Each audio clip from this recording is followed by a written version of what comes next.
Hey everybody, this is Mark from Big Man. Today I want to talk to you a little bit about how to know more about the location services on your phone, how to share via social media without sharing particularly your location, and also just how to manage some privacy stuff on your phone related to location.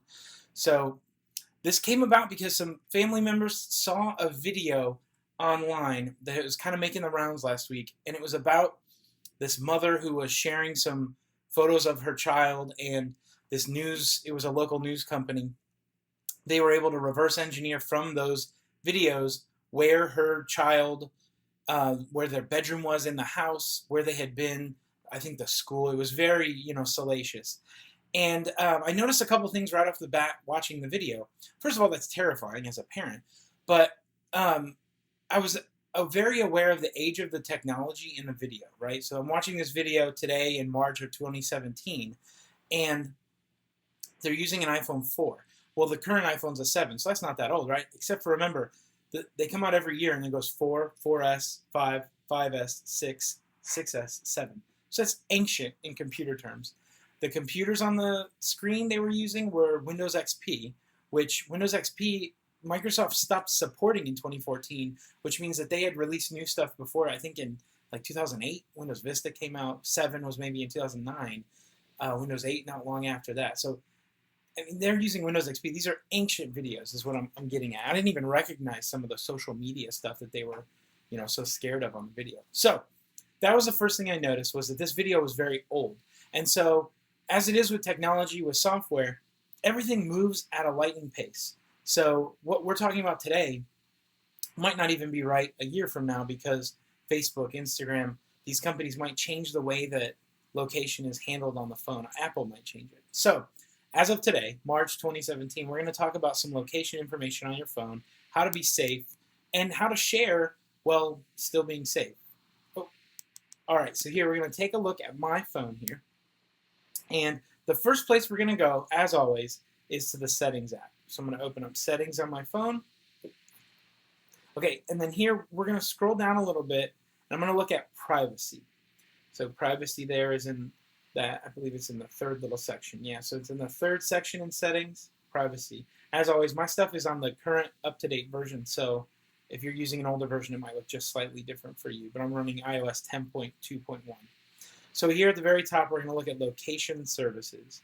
Now, yours might say off. A lot of people are very, very aware of privacy, concerns, and they want to leave their location services off all the time. That's okay. I use a lot of technology that is very convenient for those things to have location services, and so because of that, obviously mine is on here. But we're going to scroll down through this list, and I want you to just notice there are a lot of apps here that I allow them to use my location. That's what these list of apps are. These are the apps on my phone that want to know where I'm at, want to ping the GPS. So like Airbnb, it does that so that it can say, oh, around you there are these places you could stay. All recipes. I don't need my recipe database to know where I'm at. I just don't. The App Store, like a lot of these, and for a lot of them you have some options. You can choose it to never for the App Store or while using the app. I don't have a problem with while using the app. I don't really know why I would need it, but whatever. That app was made by Apple, and I don't really have a problem with them knowing where I'm at when I download, a fresh copy of Pokemon Go. So continuing to scroll down through here, you'll notice that a lot of this makes sense for some apps, right? Like the weather apps, Dark Sky is a weather app there. The flight stuff, travel-related apps obviously make sense. A lot of them, like Flickster, I think stuff like that, they want to know, oh, in case you want to buy movie tickets near where you're at, stuff like that. Golf Shot, for example, I turn that one off because it only allows never or always. I only need that one if I'm actually golfing. So the next time I go to the golf course, I'll probably turn this one to always, and then when I leave the course that day, I'll turn it back to never. But of course, I want to show you here, Instagram is allowed to use my location. I installed the Facebook app on here. Oh, it looks like it hasn't asked yet, but Facebook can, and so the social media apps are going to be on here. Now, I just want you to be aware of that. I'm not going to make any suggestions that we change any settings at this point. Now, we're going to take a look at one of my favorite features, and that is the ability of the phone. Now, remember, you are looking live at my actual iPhone. And my actual iPhone, if I go in here to Photos, and I click on places, one of the things I really like about it is if I scroll in or zoom in on the map, it starts to know on a geolocation basis where I have taken pictures. And I mean, these are places that I have been at different times.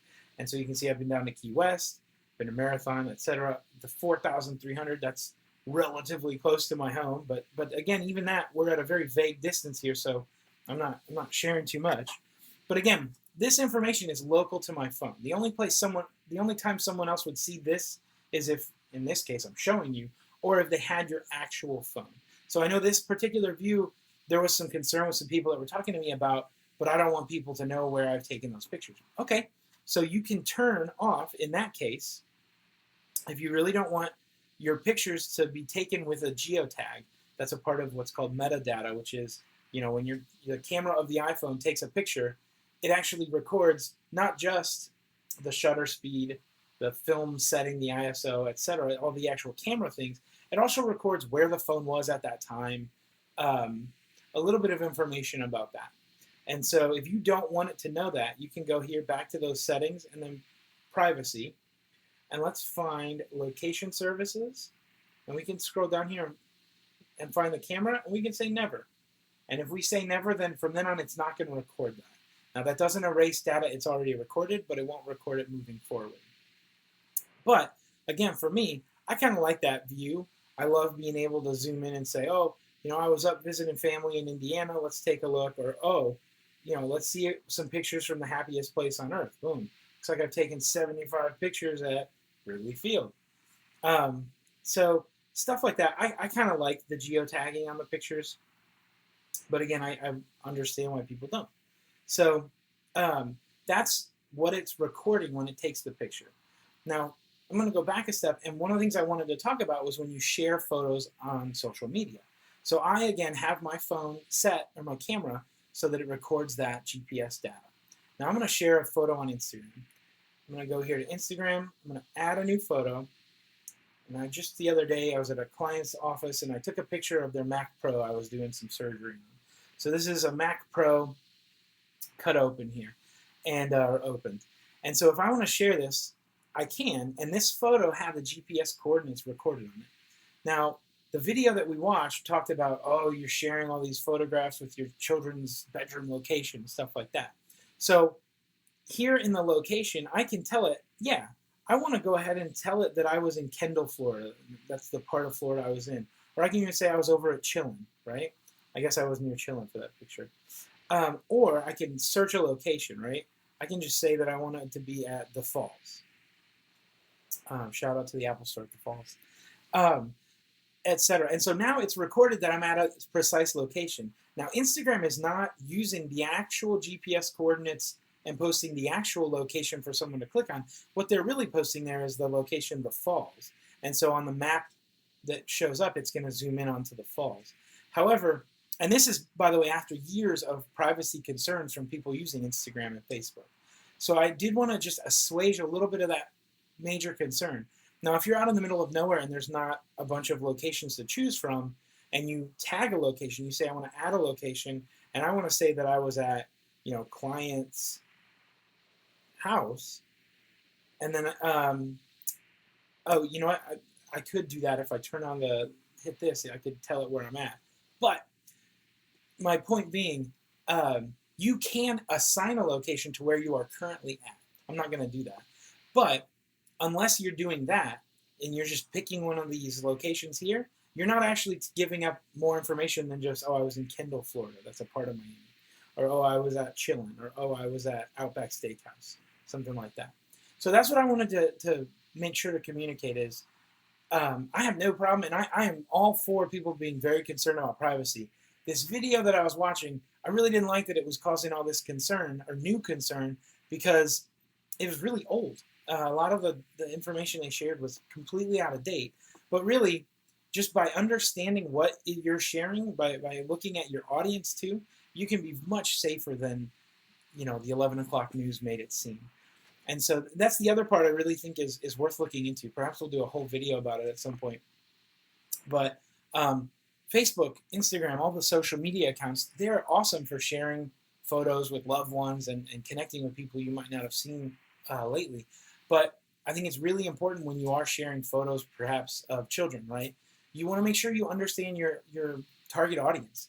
I have a friend who invited a bunch of people to a closed Facebook group, and only in that group does she post photos of her kids. I thought that was really clever because she can post photos and doesn't have to worry about the privacy concerns because she was very particular about who she let into that group. So that's one way of doing it. Another way is, sometimes I think the world needs to hear my philosophical ramblings about maybe politics or something. And so I'll make sure a post can be shared publicly so that way if I post on Facebook, someone can share it and everyone can see it. But if I'm going to post a picture of my kids or something I linked from Instagram, for example, I definitely want to make sure that those are only my friends. And I go through my friends list once a year and just call people that I don't really connect with anymore. Or maybe I saw them at that one thing, but then they moved out of town. I have no idea what they're going through. I'm sure that they were worthy of friending at that time, but I have no idea. Maybe, something's happened and they don't need to be seeing pictures that might identify my kids, etc. And so I know a lot of the fear comes with parenting. That's why I mentioned that. But you might not want people to know where your dog is, or your valuable equipment that you use. There are a lot of reasons to be pretty picky about that. So that's what I wanted to talk about, particularly as it relates to the iPhone, sharing geolocations on photos, and privacy on social media. If you have any questions, please email them. Email them to me, mark@bigman.tech. You can share them on Facebook here. You can comment on this video. You can send me a message. However you want to send it to me, please send me any questions you have, any concerns. If you disagree with me, I would love to talk about it because maybe I'm wrong. It's happened. I had a Mr. Thomas, sixth grade math teacher, said he'd never been wrong. He thought he was once, but it turns out he was just mistaken. And I feel strongly that I've also never been wrong. All right, thanks so much for watching. We'll see you next Thursday at 1:30.